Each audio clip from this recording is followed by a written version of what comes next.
Sorry, ઓલા first વિડીયોમાં મારો storage full થઈ ગઈ એટલે શું છે, વિડીયો બંધ થઈ ગયો. એ તો અપલોડ કરી નાખીશ હમણાં. આ સેકન્ડ વિડીયો છે એની પાછળ. બસ એ જ વાત કેવી હતી કે બધા ખુશ રહો યાર. બસ કોઈને કોઈ મન દુઃખ. હા, સેલ્ફ રિસ્પેક્ટ હોવી જોઈએ, એ નો ડાઉટ. ક્યાંય તમારી કદર ના હોય તો ક્યાંય તમારે એટલું બધું ત્યાં હાજર બી નહીં રહેવું ને, એ બધું સાચી વાત છે. અને એની રીતે બધું સારું છે એમ, બરાબર. પણ કોઈનાથી મન દુઃખ ના રાખો, બરાબર. ગુસ્સો ના કરો. ગુસ્સો મને હાલમાં બી બહુ આવે છે, બરાબર. હું કંટ્રોલ કરી નાખું. મારા વાઈફમાં થાય, પણ મારી વાઈફ એટલી બહુ સારી છે કે હું ફટાફટ સોરી કહી દઉં. કાં તો પહેલા એ મને મનાઈ લે. હા, એટલે બધું સારું છે. ભગવાને બી દીકરી આપી છે, સારી આપી છે, બરાબર. છોકરાનો કોઈ મોહ નથી આપણે, ભગવાને જે આપ્યું. અને હું તો બહુ ખુશ છું. મારી બે દીકરી આવી ને, સારું બી છે આપણે, બરાબર. અને દીકરી ઘરમાં હોવી જોઈએ. દીકરી ઘરમાં હોવી જ જોઈએ. હું તમને કહું, ગમે એટલું ટેન્શન તમને કેમ ના હોય, બરાબર. દીકરીના મોઢા જોયા પછી તમારું ટેન્શન એક પળમાં ગાયબ થઈ જાય. એક જ પળમાં ગાયબ થઈ જાય કે ના, છે કોક આપણી જોડે, બરાબર. અને વાઈફ છે સારી, મમ્મી પપ્પા છે, બરાબર. મસ્ત પરિવાર છે આપણું, બરાબર. અને હું તમને એમ જ કહીશ, હા, હું એમને કીધું ટેન્શન લેવાનું નહીં. આવે ટેન્શન આવે, પણ એ ટેન્શનમાં એકદમ શાંત રહો. અને મેં કેટલી વાર જોયું, મને ઘણું બધું ટેન્શન, મેન પૈસાનું ટેન્શન હોય, ગમે તે, હું શાંત રહું એટલે ક્યાંય ને ક્યાંય ઉકેલ આવી જ જાય. ભગવાન માતાજી શક્તિમાં ઉકેલ આપણાને લાવી જ દે, બરાબર. એટલે એનું કંઈ ટેન્શન નથી આપણાને.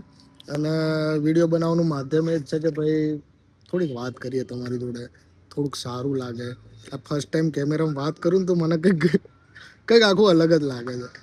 અલગ જ લાગે છે, એકદમ અલગ લાગે છે કે ના, એક નવી દુનિયા આવી છે મારી સામે કે હું જેની જોડે વાત કરું છું એમ, કે આ લોકો મારી વાત સાંભળશે. હું એટલો મોટો કંઈક જ્ઞાની નથી, બરાબર. કોલેજ કરેલી પણ ગુજરાતી મીડિયમમાં કરેલી, એટલે એટલું બધું આપણે ઇંગ્લિશ આવડતું બી નથી, બરાબર. હા, એટલે મેં કીધું લાવ થોડીક વાતો કરીએ. અને મને સારું લાગે છે અત્યારે વાત કરતા. સારું, એકદમ એકદમ એક પીસ ઓફ માઇન્ડ કે ને ઇંગ્લિશમાં યુઝ કે ને, પીસ ઓફ. જે બી ભૂલચૂક હોય તો માફ કરજો. ઇંગ્લિશમાં આપણું ઇંગ્લિશ પાવરફુલ નથી. એકદમ શાંત મગજ થઈ જાય કે ના, એક બીજી જ દુનિયામાં આપણે વાત કરીએ. અને આવું કરવાથી, સાચું કહું તમને, ટેન્શન ઓછું થાય છે. હા, ચિંતા ઓછી થાય છે. જીવવાની અમુક રાહ આપણને મળે છે, બરાબર. પણ આજકાલનો જમાનો એટલો ફાસ્ટ થઈ ગયો છે, એટલો ચિંતાજનક થઈ ગયો છે કે લોકો આત્મહત્યા કરે છે, ઘરના ટેન્શનથી, બહારના ટેન્શનથી.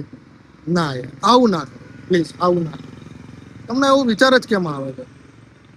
તમને એવો વિચાર આવતો હોય કે હું મરી જાઉં, હું આમ કરું? ભગવાનની માળા કરો, રામ રામ બોલો, તમારી કુળદેવીનું નામ બોલો, બરાબર.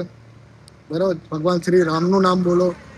તમે ખરેખર કહો, આ વસ્તુ કરવાથી મગજ બહુ જ શાંત રહે. મને થતું હતું એવું કે યાર હું શું કરું, બરાબર, આ કરું તે.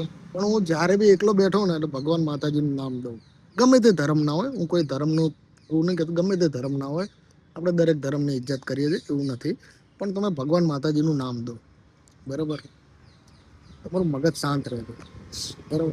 દુનિયામાં કૃષ્ણ ભગવાને કીધું છે કે કોઈ એવી મુસીબત નથી, ના કોઈ એવું છે કે જેનો કોઈ ઉકેલ ના હોય. એનો કોઈ ઉકેલ ના હોય. ઉકેલ મળી જ જાય. એનો સમય આવે એટલે એ વસ્તુ પરફેક્ટ થઈ જ જાય તમારી જિંદગીમાં, બરાબર. અમુક પીરિયડો એ જ તમારે કાપવાના રહે, બરાબર.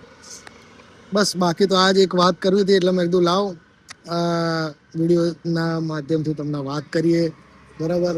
પસંદ આવે તો લાઈક બી કરજો, કોમેન્ટ બી કરજો, અને વધારે મોજ આવે તો સબસ્ક્રાઈબ બી કરજો, બરાબર. અને પાછા મળીશું આપણે, બરાબર. બીજો બ્લોગ હું નાખીશ, અને રોજ નાખીશ, બનશે ત્યાં સુધી રોજ નાખીશ. અને ઇન્સ્ટાગ્રામ આઈડી છે મારી, પણ જોકે હું ઈચ્છું છું કે બીજી એક આઈડી સારી બનાવું. એટલે સારી જ છે એ બી, જે રફ એન્ડ ટફ, આપણે શું કહેવાય, મારા નામની આઈડી છે, નીરજ કરી. પણ એક બીજી એક આઈડી બનાવી છે મારા આ બ્લોગના નામે, જેમાં હું અપલોડ બી કરીશ, શોર્ટ વિડીયો બી નાખીશ, બરાબર. અને બધું સારું થશે, બરાબર. આવજો બધા, ખુશ રહેજો, હેપી સન્ડે.